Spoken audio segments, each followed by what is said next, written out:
इंग्लिशचा पेपर असेल आणि एक्सक्लेमेटरी सेंटेन्स येत नाही असं होत नाही. तर आपण रूल्स आणि एक्झाम्पल्स बघूया. एक्सक्लेमेटरी सेंटेन्समध्ये अ व्हेरी असेल तर अ व्हेरी ऐवजी आपण व्हॉट अ यूज करणार आहोत आणि व्हेरी ऐवजी हाऊ यूज करणार आहोत. एक्झाम्पल बघूयात. It is a very beautiful flower. A very ऐवजी आपण काय करणार आहे? व्हॉट अ व्हेरीच्या पुढचं जेवढं सेंटेन्स आहे ॲज इट इज लिहून काढणार आणि त्यानंतर उरलेलं it is and exclamation marks एंडिंगला देणार आहे.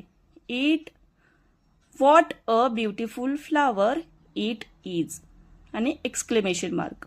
नेक्स्ट बघूया. She is very clever. नुसता व्हेरी आहे, अ व्हेरी नाहीये, तर हाऊ क्लेवर, हाऊ येणार त्याऐवजी. How clever she is and exclamation marks विसरायचं नाही. It is a very big building. A very म्हणजे what a big building it is. Put an exclamation mark at the end of the sentence. अजिबात विसरायचं नाही. Exclamation marks विसरलं की तुमचे half marks cut करतात. शी is very honest. Very ऐवजी आपण वापरतो how honest she is. And last exclamation mark. It is a very beautiful garden. A very what a beautiful garden it is and at the last exclamation mark.